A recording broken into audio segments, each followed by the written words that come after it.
Mesmerizing wedding collection. Tejaswini by Chungat Jewelry.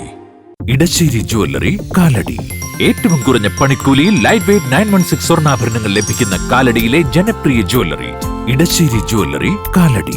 Angamaly പട്ടണത്തിന്റെ തിലകക്കുറിയാണ് KSRTC bus terminal. എന്നാൽ ഈ തിലകക്കുറിക്ക് മങ്ങലേറ്റിരിക്കുന്നു. കുണ്ടും കുഴിയും ചെളിവെള്ളവുമാണ് ഇപ്പോൾ സ്റ്റാൻഡിന്റെ തിലകക്കുറി. സ്വന്തം ഫണ്ടിൽ നിന്ന് തുക ചെലവഴിച്ച് സ്റ്റാൻഡ് നവീകരിക്കാൻ പോലും സർക്കാർ അനുമതി നൽകുന്നില്ല എന്നാണ് റോജി എം ജോൺ MLA പറയുന്നത്. ചെറിയൊരു മഴ പെയ്താൽ മതി അങ്കമാലി KSRTC ബസ് സ്റ്റാൻഡ് കുളമാകും. സ്റ്റാൻഡിനകത്ത് രൂപപ്പെട്ട ഗർത്തങ്ങൾക്ക് കണക്കില്ല.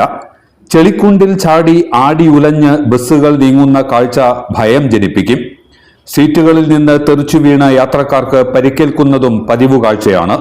സ്റ്റാൻഡിന്റെ ശോചനീയാവസ്ഥയ്ക്ക് വർഷങ്ങളുടെ പഴക്കമുണ്ട്. കോടികൾ ചെലവഴിച്ച് നിർമ്മിച്ച് ഉദ്ഘാടനം നടത്തിയ ശേഷം യാതൊരു അറ്റകുറ്റപ്പണികളോ അടിസ്ഥാന സൗകര്യങ്ങളുടെ വിപുലീകരണമോ സ്റ്റാൻഡിൽ നടന്നിട്ടില്ല. സന്ധ്യമയങ്ങിയാൽ സാമൂഹ്യ വിരുദ്ധരും അനാശാസ്യ സംഘങ്ങളും സ്റ്റാൻഡ് പരിസരം കൈയടക്കും. കാട് കയറി കിടക്കുന്ന ഭാഗങ്ങളിൽ ചിലർ മാലിന്യം കൊണ്ടുവന്ന് തള്ളും. ഏതാനും ദിവസങ്ങൾക്ക് മുൻപ് ഗതാഗത വകുപ്പ് മന്ത്രി KB ഗണേഷ് കുമാർ സ്റ്റാൻഡ് സന്ദർശിച്ചിരുന്നു. കെട്ടിടത്തിന്റെ ശോചനീയാവസ്ഥയും സ്റ്റാൻഡിലെ വെള്ളക്കെട്ടും നേരിൽ കണ്ട മന്ത്രി പരിഹാര നടപടികൾ ഉടൻ ഉണ്ടാകുമെന്ന് ഉറപ്പു നൽകുകയും ചെയ്തു. എന്നാൽ മന്ത്രിയുടെ ഉറപ്പിന് യാതൊരു ഉറപ്പുമില്ലായിരുന്നു എന്നാണ് തുടർ സംഭവങ്ങൾ തെളിയിക്കുന്നത്. ഒടുവിൽ സ്റ്റാൻഡ് നവീകരണത്തിന് റോജി എം ജോൺ MLA തന്റെ ഫണ്ടിൽ നിന്ന് 75 ലക്ഷം രൂപ അനുവദിച്ചിട്ടും സർക്കാർ അതിന് അനുമതി നൽകിയില്ല എന്ന ആരോപണമാണ് ഉയരുന്നത്. വകുപ്പ് മന്ത്രിക്കും മുഖ്യമന്ത്രിക്കും ഉൾപ്പെടെ പലവട്ടം പരാതി നൽകിയിട്ടും നടപടിയില്ലാത്തതിനാലാണ് സ്വന്തം ഫണ്ടിൽ നിന്ന് പണം ലഭ്യമാക്കാൻ ശ്രമിച്ചതെന്നും അതിനുപോലും സർക്കാർ അനുമതി നൽകുന്നില്ലെന്നും റോജി എം ജോൺ MLA ചൂണ്ടിക്കാട്ടി. അങ്കമാലി KSRTC ടെർമിനലിൽ വളരെ നാളുകളായിട്ട് അവിടെ അടിസ്ഥാന സൗകര്യങ്ങളുടെ അപര്യാപ്തത യാത്രക്കാർക്ക് വലിയ തോതിലുള്ള ബുദ്ധിമുട്ടുണ്ടാക്കുന്നുണ്ട്.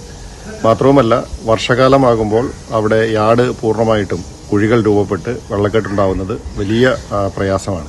ഇത് നിരവധി തവണ സർക്കാരിന്റെ ശ്രദ്ധയിൽ കൊണ്ടുവന്നിട്ടുള്ളതാണ്. ഗതാഗത വകുപ്പ് മന്ത്രിയുടെയും അതുപോലെ തന്നെ മുഖ്യമന്ത്രിയുടെയും ഒക്കെ ശ്രദ്ധയിൽ കൊണ്ടുവരികയും നിവേദനങ്ങൾ കൊടുത്തിട്ടുള്ളതുമാണ്.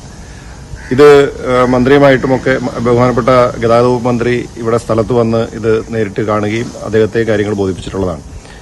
ഇതിന്റെ നന്നാക്കാൻ വേണ്ടിയിട്ട് ആവശ്യമായിട്ടുള്ള തുക അനുവദിക്കണമെന്ന് ആവശ്യപ്പെട്ടുകൊണ്ട് നിരവധി നിവേദനങ്ങളും കൊടുത്തിട്ടുണ്ട്. പക്ഷെ അതിനൊന്നും സർക്കാരിന്റെ ഭാഗത്ത് നിന്ന് അനുകൂലമായിട്ടുള്ള നടപടി ഉണ്ടായിട്ടില്ല. ഏറ്റവും ഒടുവിലാണ് മറ്റു മാർഗ്ഗങ്ങളില്ലാതെ വന്നപ്പോൾ MLA ഫണ്ടിൽ നിന്നും ഇത് നവീകരിക്കുന്നതിന് വേണ്ടിയിട്ട് 75 ലക്ഷം രൂപ കൊടുക്കാമെന്ന് പറഞ്ഞുകൊണ്ട് ഞാൻ ശുപാർശ നൽകിയത്. പക്ഷേ അത് MLA ഫണ്ട് മാനദണ്ഡം അനുസരിച്ച് ചെയ്യാൻ കഴിയില്ല എന്ന് പറഞ്ഞുകൊണ്ട് സർക്കാർ റിജക്ട് ചെയ്തിരിക്കുകയാണ്, അത് നിരസിച്ചിരിക്കുകയാണ്.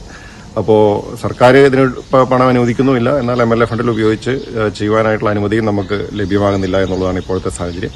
എന്തായാലും നമ്മൾ വീണ്ടും അത് സർക്കാരിൽ പുനഃപരിശോധിക്കാൻ വേണ്ടിയിട്ട് പ്രത്യേകമായിട്ടുള്ള അനുമതി ലഭ്യമാക്കണമെന്ന് ആവശ്യപ്പെട്ടുകൊണ്ട് കത്ത് കൊടുത്തിട്ടുണ്ട്. കിട്ടുമെന്നാണ് പ്രതീക്ഷിക്കുന്നത്.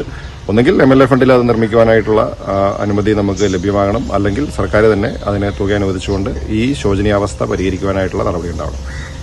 സ്റ്റാൻഡിലെ കുഴികളും വെള്ളക്കെട്ടും യാത്രക്കാർക്ക് തീരാ ദുരിതമായി മാറിയിരിക്കുകയാണ്. പ്രശ്ന പരിഹാരത്തിന് ബന്ധപ്പെട്ട അധികാരികളുടെ സത്വര ഇടപെടലാണ് വേണ്ടത്. ഇതിന്റെ പ്രാധാന്യം കണക്കിലെടുത്ത് MLA ഫണ്ടിൽ നിന്ന് തുക അനുവദിക്കുന്നതിന് പ്രത്യേക അനുമതി ആവശ്യപ്പെട്ട് വീണ്ടും സർക്കാരിനെ സമീപിക്കുമെന്നും റോജി എം ജോൺ MLA അറിയിച്ചു. എല്ലാത്തരം അഴുക്കിനെയും തുടച്ചുമാറ്റി സുഗന്ധം പരത്താൻ ഇനി എന്നെന്നും ഓർമ്മ പെർഫ്യൂംഡ് ക്ലീനിംഗ് ലിക്വിഡ്. വീടെന്നും സ്വർഗമാക്കാൻ ഓർമ്മ products. MV Chacko jewellers, Angamaly.